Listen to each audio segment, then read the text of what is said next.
Is that it poisons the soil around it. It's not a long-term thing. It's not like using Roundup, which will create a long-term issue. It's really only while it's live and thriving. It's releasing chemicals from its roots to really discourage other plants from growing near it. So as you can see, some plants don't think that too much. Yeah. But what you can often find, which is a little note of hope, I hope I'll find one today, in South Africa they introduced a tiny little insect.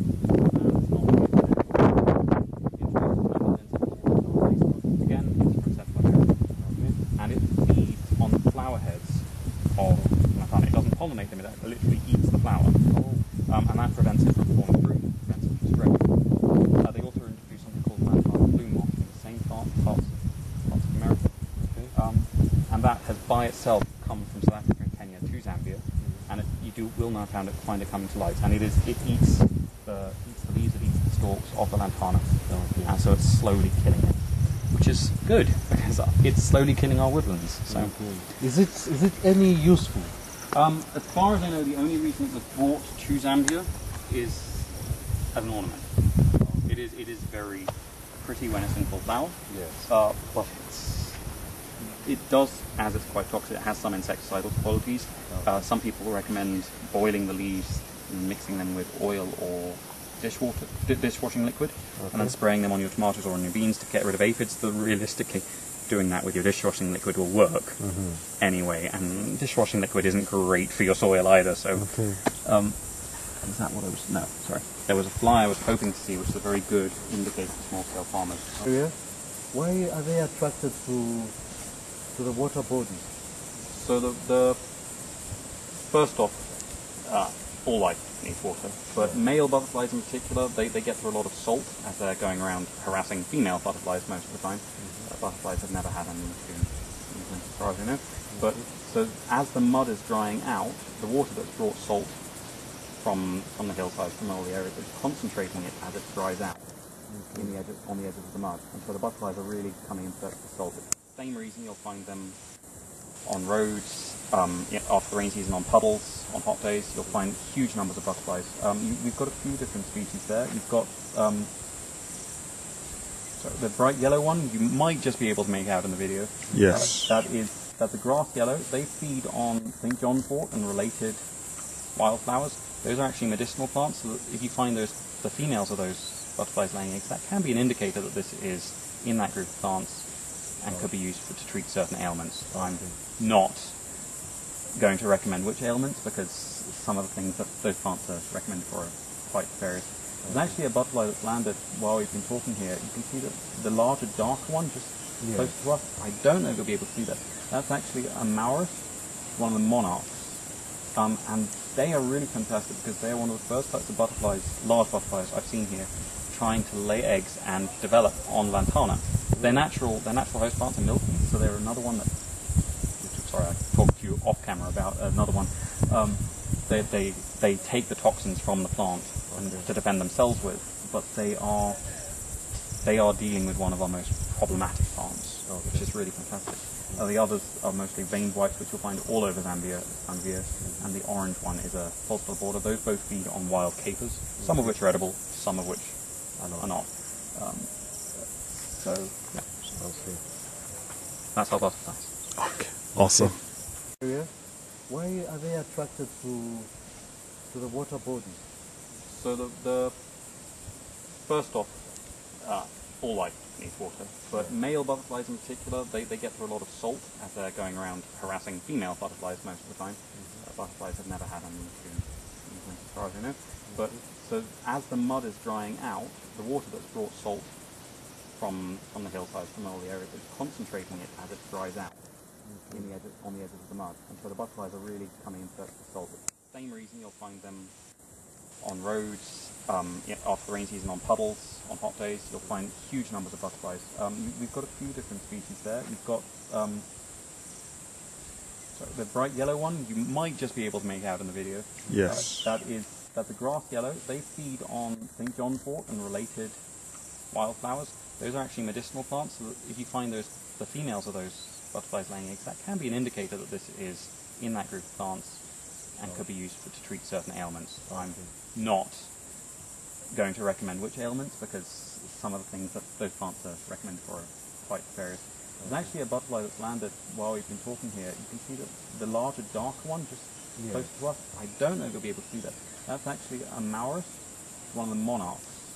And they are really fantastic because they're one of the first types of butterflies, large butterflies I've seen here, trying to lay eggs and develop on lantana. Their natural host plants are milkweed, so they're another one that. Sorry, I talked to you off camera about another one. They take the toxins from the plant to defend themselves with, but they are dealing with one of our most problematic plants, which is really fantastic. The others are mostly veined whites, which you'll find all over Zambia, and the orange one is a pulsar border. Those both feed on wild capers, some of which are edible, some of which are not. So, yeah. That's our butterflies. Okay. Awesome. So right behind you, you've got two very useful trees, potentially very useful, I think, underused trees. So this one just up here is one of the straight-thorned acacias due to a recent name change there for Chelias, really, but they produce hard bubbles of sap, which can be used to make gum arabic, which is a food thickener. Can be a major export in some countries. And off over here we have, I call it tree hibiscus or a snot apple. Some people call it African bubblegum tree. So two wild trees that both produce foodstuffs. The fruit on this, for anyone who doesn't know, I think it's got a sort of treacle flavour. Some people disagree with that. You peel it off, you chew it. You salivate an awful lot, but it's quite sweet.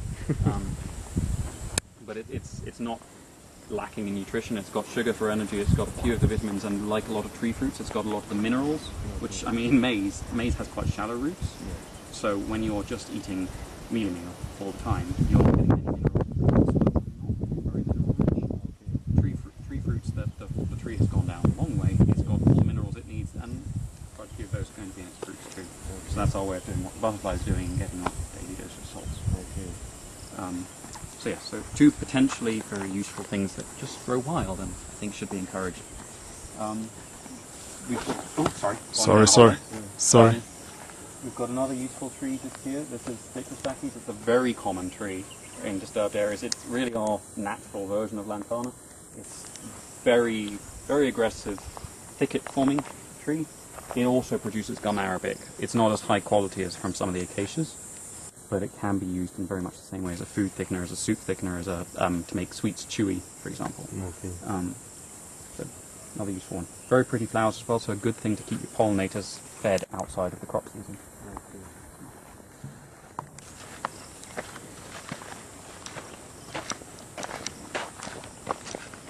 We've got lots of the grasshoppers we were talking about. These are mostly Gymnobotrys, so they are pretty much the most boring grasshopper you have because they literally do what it says on the tin. They eat grass. Most grasshoppers are going to be a little bit more interesting. Gymnobotrys is the most common one, for the simple reason that it really thrives on grass. And you can see this is quite a degraded habitat. The lantana is very dominant.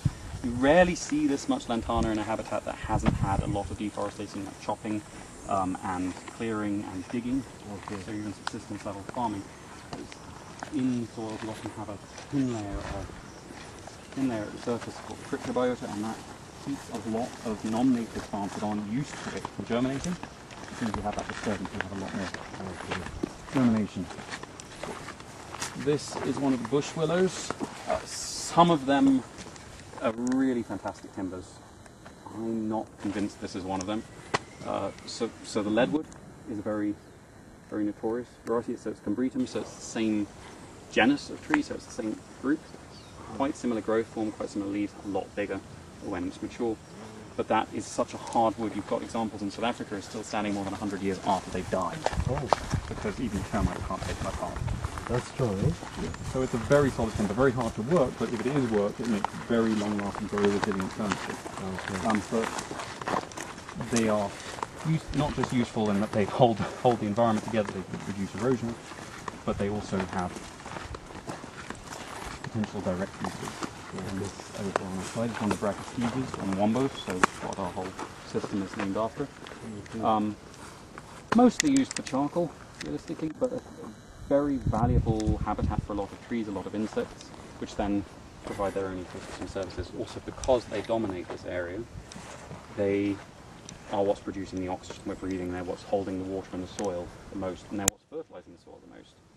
As far as I know, brachystegias haven't been shown to associate with any nitrogen-fixing bacteria, but they will grow in such poor soils that it's more or less inevitable it will eventually be found out. Okay. They are very tolerant to poor soils. Okay. You're following ants up the tree. Now, we usually see this, which kind of looks like a disease. Oh, these little marks here. Yes. So this is a lichen. It's not a disease. It's non-parasitic. Okay. It's a wonderful. It's a weird little symbiosis. I think there was something recently about it, some of them being slime mold rather than algae, but it's basically a fungus and an alga cooperating. So it's two completely unrelated organisms. We're quite closely related to fungus, Okay. compared to how close they are related to algae. Okay. And they are. So the fungus can't photosynthesize. It can't make food from light. The algae can, but the algae is dependent on a lot more water. Okay. And so by living inside the fungus's tissues, it's surviving without water, and the fungus is getting food from it, and it's just using the surface of the tree as a basically a place to have access to light. It's not taking anything from the tree. Okay. You will find in some places, usually in very dense forest, you have such a build-up of different species of lichen it can cause weight, and smaller branches can break off. But it's very rare, and it's not really an issue because those are usually quite shaded branches. But they are also a very good indicator of air health. Okay. When this type is fairly common around Lusaka, but when you have a large diversity of different species, you know that the air is quite clean, because a lot of them are very fussy about pollution. Okay. But this is another lichen here. This faint green here, very different form, not nearly as showy. You also up in northern province you get a lot of what's called old man's beard, Usnea, which trails from the tree branches, and that's actually a source of quite a lot of ecotourism because some of our very rare birds nest in it. And you'd be surprised the number of people that fly out to Zambia just to find these very rare, hard to find birds. Oh. Which brings in, it'll be probably about 40-50 feet tall, very widespreading, and the brachystegias have a habit of dropping a lot of twigs and branches, which means if they're mature, they can generate a lot of firewood without anything having to be chopped down. Okay. Which is a really valuable ecosystem service, I think. Obviously, if that wood falls onto the ground, it actually improves the soil as well, because all this woodland is very low nutrient, very dependent on fungus, and that fungus does need something to eat. Okay. And so fallen wood is a very good opportunity for that fungus. Okay. Very good. All of the not Just mention the names once more. of the large trees. Yes. So this is a brachystegia. So it's a Mwombo. The Masasa is also a brachystegia. And so in the background you've got a larger, nice looking, but still not anywhere near mature tree, because a lot of the woodlands near Lusaka, there's a lot of charcoal harvest, and a lot of these trees will grow back if cut down, provided there's not too many fires. Okay. So I could cut this down to about here, and you can see it's actually been cut down to here before, and it's coming back up. If a fire comes through, it'll kill those young shoots as they're coming back up. If no fires come through, they will regenerate, so they can be coppiced for high productivity. Okay. But yeah, they are very good trees, but they are all a bit younger than they should be. Most of this is brachystegia, and it's Miombo woodland. Okay.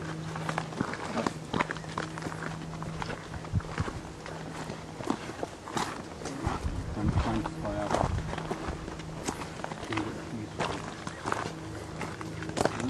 This up here, Karen calls it fried egg bush. I just know it as a bauhinia.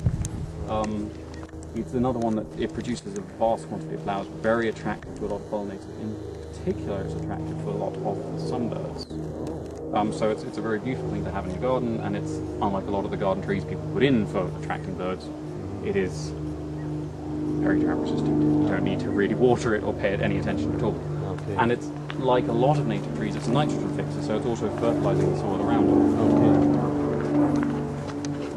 This is another of our sickle bushes that we talked about earlier, the gum arabic.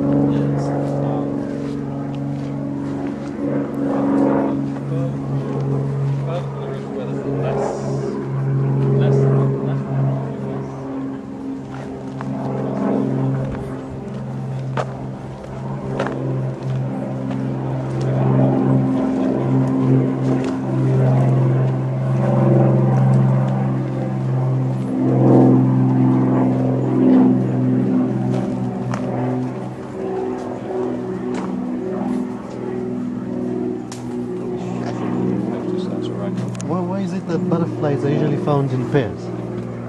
When you find them wheeling around each other, none of the ones I'm seeing here are the same species. We've got the grass yellow, we've got an African leopard butterfly over there. Doesn't savage anymore. We had an acrid. What often happens is you'll find that the male will maintain a territory. If another butterfly flies past it, even if it's not the same species, provides similar enough colouring to disrupt him, he'll fly up and fly around it, see if it's a female. Okay. Butterflies are mostly about harassing females. They're very pretty, but they are quite rapey. So I don't know if that's a taboo word to bring up on this. I generally, if I take children for walks, I have to reassure them that it's good to be big. Your life is not going to be anywhere near as horrible as an insect. We get by with a lot less parasites and a lot less discomfort. Okay. These large white butterflies flying here, these should be African migrants, and a lot of those will actually flown from north of the equator. Oh. So as the seasons shift, they move back and forth across the equator. Often it won't be the same butterfly making the return trip, but in some cases, their lifespan isn't very fixed. They really live until they're injured. Really? And so provided they escape the worst of the weather, which they do by flipping back and forth across the equator, they can go on a surprisingly long time. It's still not long for us, but some insects could go on a long time for us. Okay. See here again, people have been chopping down trees still, even though this is a protected area. Like a lot of places, I'm protecting more in name than anything else. You can see regeneration. Okay. And these young should be more. So I think this might be. Oh, hello. So we've got an insect here finally. So this is a treehopper. Okay. So it's essentially a glorified aphid, but it's quite colourful little thing. This is Mizonites philoboni. So treehopper will usually do. So it has basically a straw for a mouth, and it punctures the tree, and it sucks out the sugars. So it's essentially living a parasitic life, like an aphid, slower breeding. But the thing is, because they will often do that on the softer wood near the tips, on a lot of trees, because they've been having that happen to them for thousands and thousands of years, they actually need that stimulation to kill the tip to make them branch. Okay. So even an insect that on the face of it looks like it's damaging something, I mean, it is literally damaging it, but the tree needs that type of damage. Okay. In some cases. Feature to one another. Yes. So everyone benefits. It's not a zero-sum game. And here you have an insect that is not really a gardener's friend. You can see the real distortion in this tip here. So that's caused by these ants are Campanoses. They're carpenter ants, but some people call them sugar ants because they really love the sugar sap that aphids produce, and they are actually farming aphids in amongst the crevices of this new growth. You'll often see that on your citrus trees at home as well. Several different types of ants will do that, but they protect the aphids from predators, and that means that the aphids then reproduce at numbers that wouldn't normally naturally happen. But what does then happen is there are predators that have found a way to evade the ants. So there's a type of butterfly, and most people don't think of butterflies as carnivorous, called a woolly legs, and its caterpillar, it looks more like a sort of round slug, is highly carnivorous from the moment it hatches. It feeds only on aphids and scale bugs. And it also produces a chemical so the ants don't detect it. And so whereas if a ladybird was to come and try and eat these, little red and black beetles that everyone loves in their gardens, if that was to come and try and eat the aphids, the ants would chase it away. If the woolly legs butterfly's caterpillar comes along, it decimates the entire aphid colony. Usually at home, from seeing the butterflies laying their eggs to the aphids being entirely gone is about 2 weeks. Which is not bad timing at all. And especially because once an ant colony sets in, if nothing does disrupt it like that, they can, this species very rarely, but they can kill trees. They can? I mean, the same species of ant also acts as a pollinator, so it's not all bad. Nothing is all bad. It's one of the wonderful things about insects. They can be terribly destructive and still be beneficial. And still very helpful. The Leopard butterflies actually, this is an acre, which is rather worn. So you see how the colours on a lot of these butterflies are getting less and less bright. They're just basically going grey in their old age. But their colour is given to them by little tiny scales on their wings, not like a lizard scale, but shaped very similarly, but much, much smaller. Okay. And as that gets exposed to more light, as it gets more worn and wet, it just goes grey.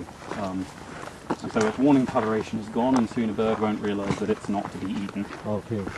And then it will probably be gone. Okay. So for how long have you been working the forest? This forest, so I probably first came in here in 2004. Okay. My father would have come here a lot when he was little, but then I went away, and we live out on the Great East Road, so this isn't very accessible until things like Talibana Road became more open. Okay. Yeah, it's a lovely place to come and walk. I really think more people should. Just to be able to get to somewhere green and open like this without leaving Lusaka is a real... It's quite special. It is. If we head down here, should be able to get back to the river. Excuse the sound of walking along. A little bit, you can see evidence of other not so wildlife. So this is horses finding their way into the forest reserve. But unfortunately, the forest reserve has lost most of its large wildlife. So this does provide some nutrition for the dung beetles. Okay. And dung beetles are themselves. Some people think they're unsightly, or they're eating dung, but they are burying that dung. Okay. And that means they are literally taking manure and putting it in the ground in the process of burrowing, because they're massive insects. Okay. They're also aerating the soil, opening it up, letting more water drain into it, and so they're really very useful insects. And so as much as I might not really encourage people to send their horses grazing in the forest reserve, having something dropping herbivore dung keeps those insects going until our wildlife can come back. Okay. So you've got these redder coloured leaves. It's actually in parts of Zambia it becomes a tourist attraction towards the end of winter, when all the trees produce their new leaves. They come out this lovely red colour, and a lot of the hotter end of the spectrum is red light, and so these reflect, as well as the visible red light, they reflect a little bit of the infrared, which means when those leaves are young and tender, they're a little bit more protected from the heat of the sun. It shouldn't really be producing new leaves at the moment. This is just a lucky chance that it is. But they will age into these green leaves over time, whereas in Europe you tend to find the leaves go red as they're about to die. In Africa, most of them come out red and then grow green. And this darkening, is it a design or...? So this will be from either a fungus or an insect damaging. Quite often you'll find with sap-sucking insects, there'll be tiny little punctures, but you usually expect those more along the vein. But because of the way a plant's immune system functions, it's not quite like ours. If there's damage or disease, it just shuts off the links between cells, and then you have, the leaf is perfectly fine, but the cells that it affected, it just closes them off, quarantines them essentially, and they die. And so it's responded to either injury or disease. Okay. The brown marks themselves, yes, you have some little white spots here where something has punctured the leaf. Okay. And so an insect has damaged and the plant is responding. Eventually these leaves will fall off, fertilizer. So even the damage is productive. Everything is beneficial in the forest. Everything is beneficial apart from cutting the whole thing down. Find the temperature drop here when the leaves come out. Okay. It goes from just scorchingly hot to cool, quite refreshing.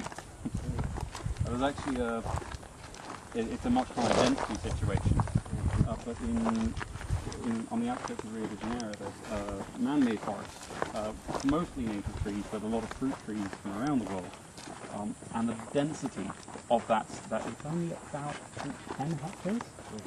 So it's not large. That's not even 30 acres, depending which measurement you prefer to use. But that drops the temperature of the surrounding barrier neighbourhood area by an average of 7 degrees annually, which is a huge drop. It is. I mean, if you think 40-degree Octobers, drop that by 7 degrees, 33 degrees is quite pleasant, actually. Very, extremely very. And so if we could have that density of forest even just here, that could drop the temperature not by as much over the rest of Lusaka, but it would drop the surrounding area's temperature quite considerably. Okay. So that there are a lot of reasons to preserve these areas. Okay. hope I've taken the right thing. It's a little bit dense, and you can see the lantana is trying to take over again as we get closer to the river.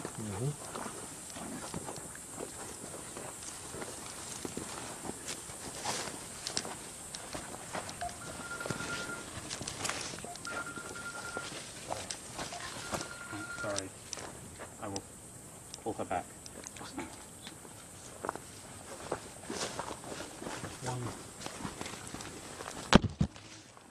I talked about the measurement for the river.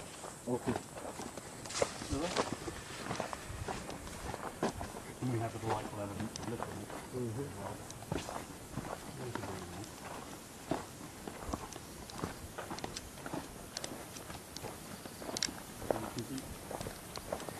Right now we can literally just step across the river in March, when it should be flowing quite well. This is probably not quite the highest it's going to get this year, but not far off. You've got more of those lovely forest satyrs there, the blue and black swallowtails.